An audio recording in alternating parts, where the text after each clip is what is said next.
São aqui presentes 14 federações, vários sindicatos do Brasil inteiro. Então, de imediato, eu passo a palavra à senhora para a sua palavra. Eu queria, em primeiro lugar, cumprimentar a CNTC, e aí na pessoa do senhor Lorival, nosso secretário, as pessoas da Silvana e da Elizabeth, por essa iniciativa. O senhor, Lorival, o senhor não tem a dimensão do que representa essa conquista desse espaço e este evento que nós estamos realizando. Hoje o maior desafio é exatamente fazer com que o conjunto da sociedade compreenda os problemas e os desafios que representa a vida hoje para a mulher. Desafios que nós vamos ver não é só a crueldade com que se expressa a violência doméstica, é também o cotidiano. O senhor está à frente, o senhor Levi, de uma categoria que é muito presente à mulher. E a mulher comerciária, ela enfrenta particularidades, a trabalhadora, mas tão cotidianas, de constrangimentos pessoais, de constrangimentos de clientes, de fregueses, de assédio moral, de dificuldades que às vezes as pessoas não imaginam como é ser uma trabalhadora no comércio digna, enfrentando cotidianamente, que muitas vezes leva a problema de depressão, a situações de saúde, evidentemente, sobretudo de problemas próprios, de varizes, de situações que são extremamente complexas. Por isso que é uma grande conquista esse espaço que a direção da CNTC dá à mulher, para que no conjunto da diretoria, e não apenas nos espaços da mulher, os problemas da trabalhadora comerciária possam ser tratados. Por isso que eu insisto, faço essa referência, enquanto coordenadora da bancada feminina, enquanto pessoa que acompanha a luta da mulher há muitos anos, que esta é uma conquista que vai fazer história nessa entidade, na Confederação Nacional. Quero que o senhor leve ao nosso presidente Levi os cumprimentos e dizer que este é um gesto inaugural que faz história e que, com toda certeza, as trabalhadoras do setor saberão reforçar a sua organização sindical, reforçar a sua consciência e, junto com os senhores, fazer surgir um novo momento para a vida dos trabalhadores e das trabalhadoras. Mas nós estamos aqui numa situação e num momento muito particular, que é marcar os 16 dias de ativismo. Eu queria, antes de começar, que a gente assistisse um pequeno filme de 3 minutos, que narra uma situação particular da Mara Rúbia, que teve seus olhos perfurados pelo marido. E mesmo com a Lei Maria da Penha, sancionada em 2006, o Estado ainda não consegue fornecer os mecanismos para proteger as mulheres ameaçadas e punir os agressores. Agora, Câmara, Senado e Ministério da Justiça vão criar um grupo de trabalho para investigar os casos que não estariam sendo devidamente apurados. 1 em cada 5 mulheres considera já ter sofrido violência da parte de um homem, conhecido ou não. Em 80% dos casos, o próprio parceiro é o agressor. Muitas não denunciam porque não acreditam no apoio das delegacias e da justiça. Esta semana, a bancada feminina da Câmara recebeu uma vítima que não conseguiu atendimento na polícia.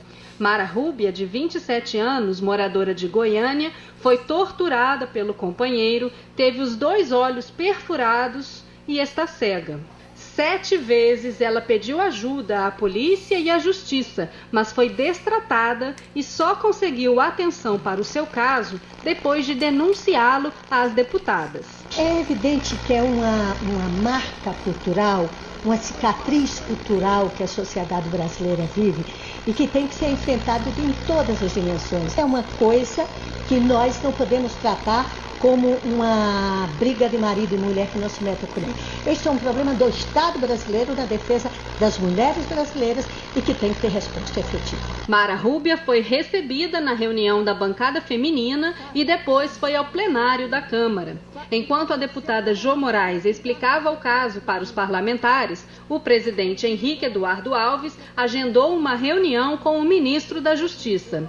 Depois da sessão no plenário, a advogada da vítima explicou o motivo da denúncia. Ela não vai voltar a enxergar. O fato que aconteceu com ela, infelizmente, já aconteceu. O que ela quer mesmo é que nunca mais mulheres sejam vítimas desse tipo de violência.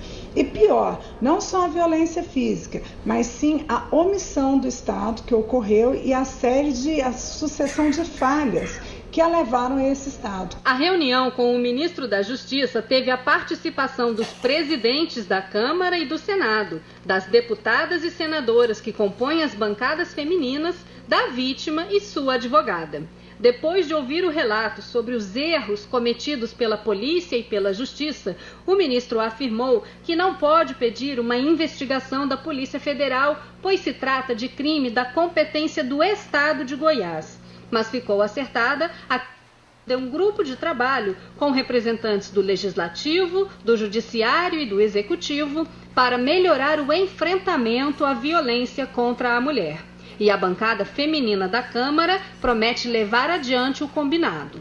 O Estado errou e é o Estado que tem que responder a esses erros que foram cometidos. Para nós, a questão essencial é que se instaura hoje uma rede de enfrentamento articulada pelos principais órgãos do Estado brasileiro para responder aos erros do Estado brasileiro. Por que eu fiz questão de colocar esse pequeno filme para que a gente pudesse começar esse debate? Em primeiro lugar, pela primeira vez, uma vítima de violência doméstica foi ao plenário da Câmara dos Deputados. Ela não foi para a delegacia apenas, ela não foi para a vizinha, ela não foi para a família. Foi ao plenário da Câmara dos Deputados. Porque os problemas da violência, nós vamos discutir isso, dizem respeito à sociedade, não é a nós. Em segundo lugar, para a gente ver a dimensão da crueldade que assume a violência contra a mulher.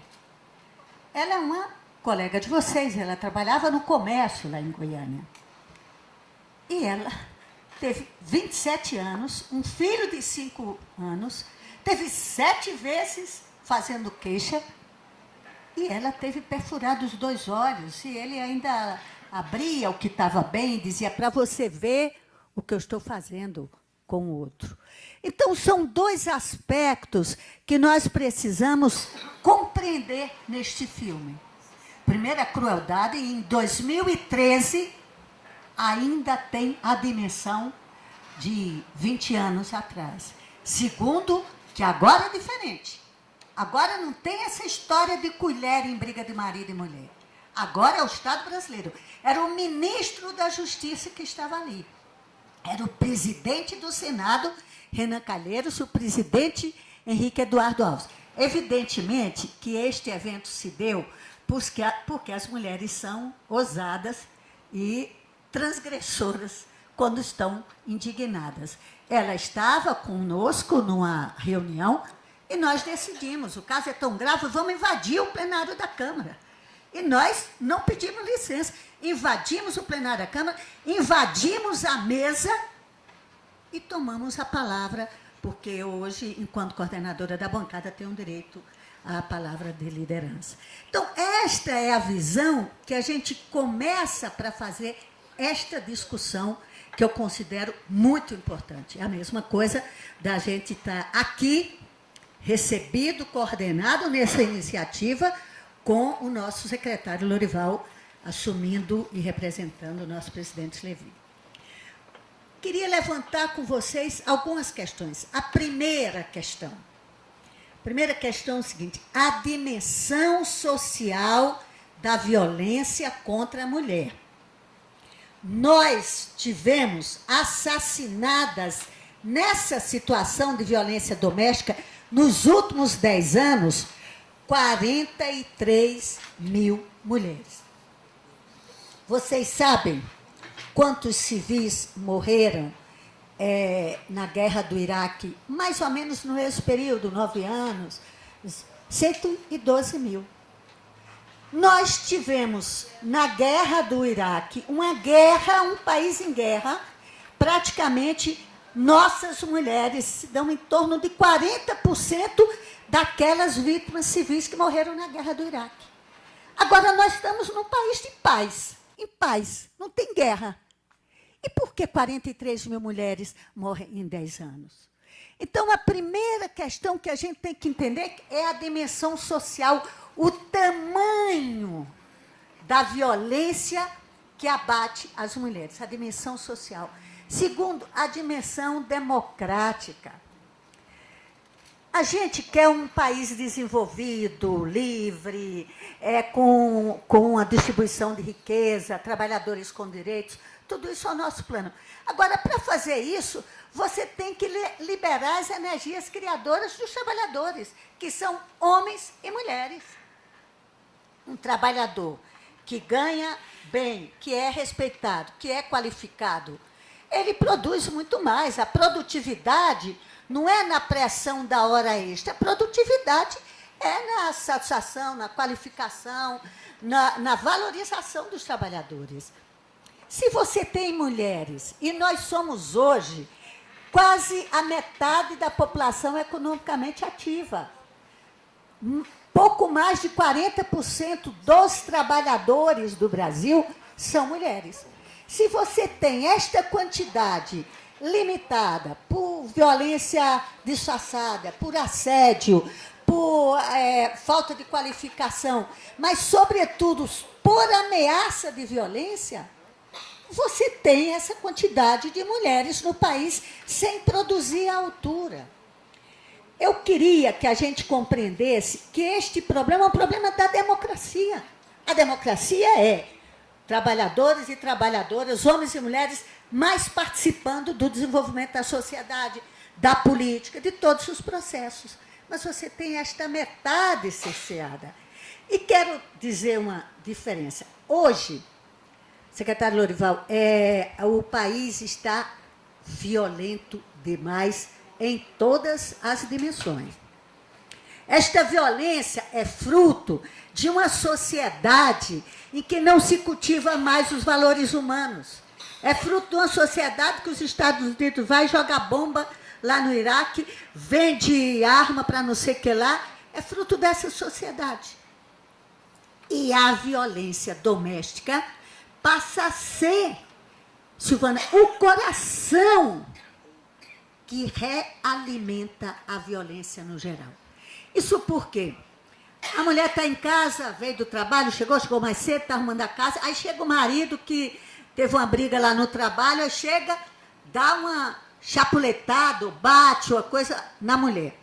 A mulher, com aquela tensão, com aquele cansaço, com aquele estresse, impotente de reagir, bate no filho. Bate no filho mais velho. O filho mais velho, irritado e furioso, bate no filho mais novo. Que o filho mais novo corre, chuta o cachorro e o cachorro corre atrás do gato.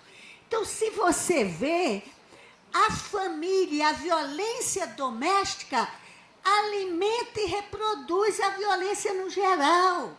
Forma pessoas, homens e mulheres, jovens, violentos, agressivos. Então, quando a gente considera, e esse é o segundo aspecto, o terceiro aspecto que eu queria que a gente entendesse, nós temos que enfrentar a violência como um todo. A violência do tráfico, a violência das ruas, a violência sexual, porque nós chegamos ao nível de 50 mil estupros no ano, acabou de sair aí os dados, a violência no trabalho, a violência no trânsito, que de repente se mata. Mas se nós temos que tratar e inibir, coibir a violência como um todo, nós temos que dar atenção especial ao combate à violência doméstica. Aí eu queria falar o quarto ponto. Por que as pessoas são violentas? Essa é uma coisa que eu acho que vocês podem discutir. Por que hoje as pessoas são violentas? Em torno do que elas matam? Elas matam para ter propriedade. Elas matam para ter dinheiro. Elas matam para consumir. Se você pegar a juventude que está no tráfico, ele mata para comprar um tênis de marca. Tem outros que matam para dar uma volta num carro de marca. Então, a relação da propriedade e do consumo com a morte é algo muito concreto. Agora, por que os homens matam as mulheres?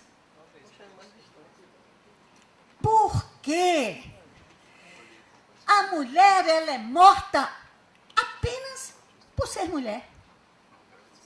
A mulher é assassinada dentro de casa apenas por um dia ter escolhido o homem para amar. Isso não é estranho? Isso não é indignante? Porque você, tá bom, nenhuma morte, nenhum assassinato se justifica. Evidente. Nada justifica o assassinato em qualquer circunstância. Mesmo do trânsito, a irritação, mesmo do tráfico, nada se justifica. Agora, é muito difícil entender que um homem que escolheu uma mulher para amar, para dividir a vida, para construir família, de repente, mate essa mulher.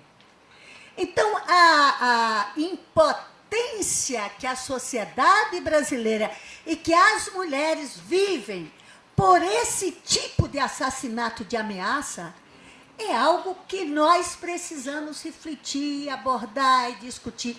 Porque, em primeiro lugar, dá uma sensação de profunda insegurança na mulher.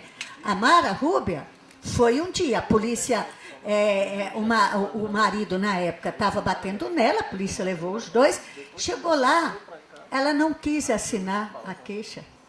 E ela disse, como que eu ia assinar a queixa? Eu ia voltar para casa com ele.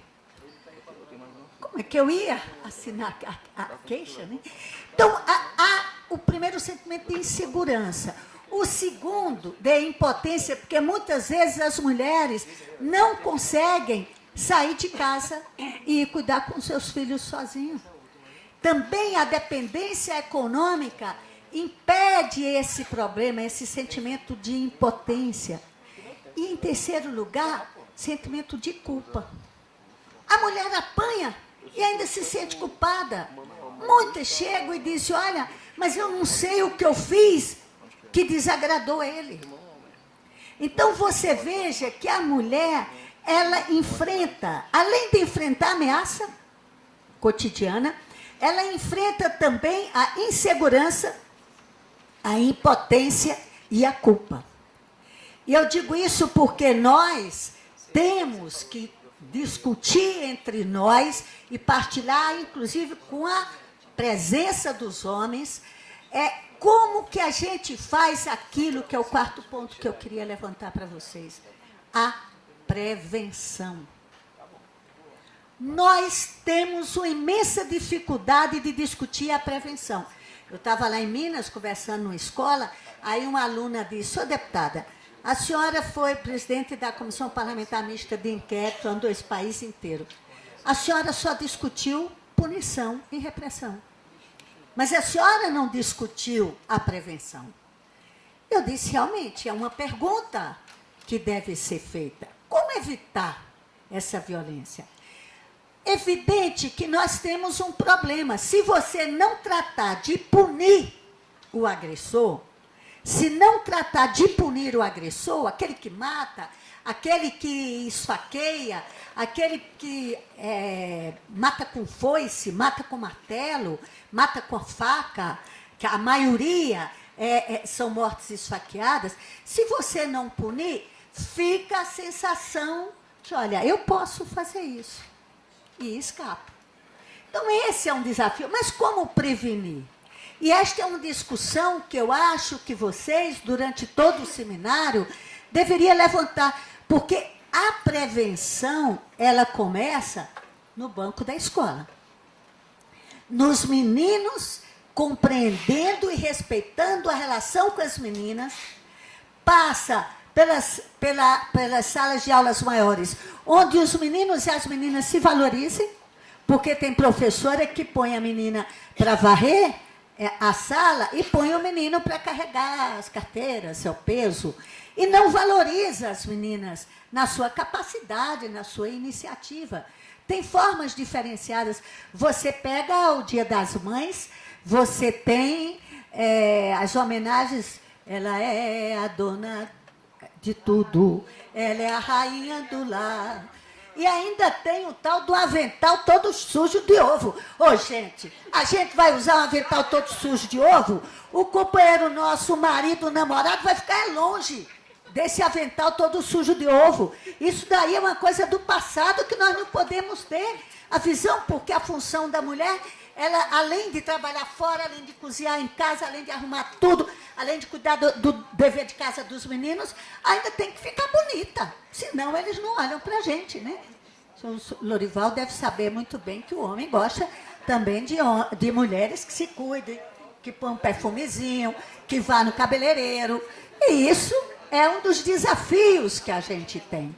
Então, nós precisamos ter uma perspectiva, que é a mulher acreditar nela, a mulher saber que é capaz, a mulher compreender que naquela loja pode ter um bom vendedor, mas que ela tem uma capacidade de abordar os clientes, não com a pura e simples delicadeza, mas pura e simples com a convicção de que ela é uma profissional capaz de não só trabalhar um bocado de tempo, dobra em casa, mas também capaz de convencer, de persuadir, de entender que ela é capaz ali, em casa, na sociedade, na igreja, nas igrejas, em qualquer outro lugar. Esse é o desafio. A primeira prevenção é isso, a capacidade da mulher e o respeito que as crianças na escola têm que enfrentar. Por último, eu queria dizer para vocês um pouco o que foi a Comissão Parlamentar Mista de Inquérito. Nós percorremos o Brasil inteiro, estivemos em 18 unidades da federação. Nós conversamos, nós não fomos atrás de vítima. Vítima a gente acha em qualquer jornal. Pode abrir aí o jornal que vai estar lá. Quem matou, como matou. Ontem mesmo eu soube que um matou e se suicidou. Não sei exatamente. Foi, né? É um fenômeno que está surgindo, viu, senhor Lorival? É que em Minas, por exemplo, ano passado, 3 se suicidaram depois da morte. No Ceará, 8 se suicidaram, porque eles perceberam a ignomínia do que realizaram, da consciência. Então, vocês vejam como a situação que a gente vive. Mas a CPMI esteve em 18 unidades, esteve com 7 governadores, com o conjunto dos secretários de segurança, de saúde, com o Ministério Público, com os juizados. Por quê? Porque nós precisávamos que o Estado brasileiro assuma esse enfrentamento e proteja as suas mulheres. Não é possível que esta seja uma questão apenas do debate das mulheres e da sociedade civil. Por isso que a gente fez esse ato que foi ir até o ministro da Justiça. A CPMI tem um relatório de 1.045 páginas, que acabou de chegar a relatora, a senadora Ana Rita, que foi relatora deste enorme trabalho. E o que nós apontamos dentro dessa perspectiva? Dentro dessa perspectiva, e eu vou deixar para esse desenvolvimento ficar com a senadora, nós temos 13 projetos de lei, recomendações em todos os níveis e questões que vocês vão deixar, eu vou deixar e a senadora com certeza vai apresentar.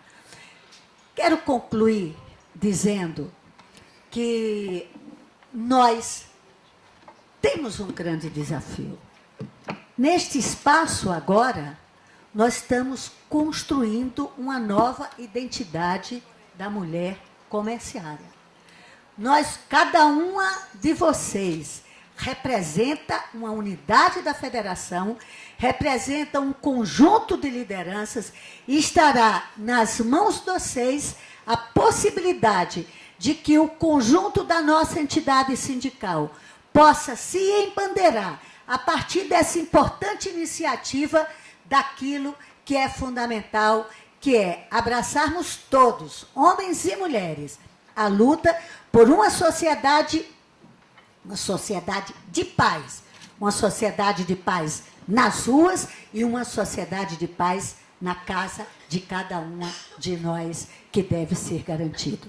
Eram essas as questões que eu queria colocar e que a gente possa partilhar esses sonhos, que é um grande sonho.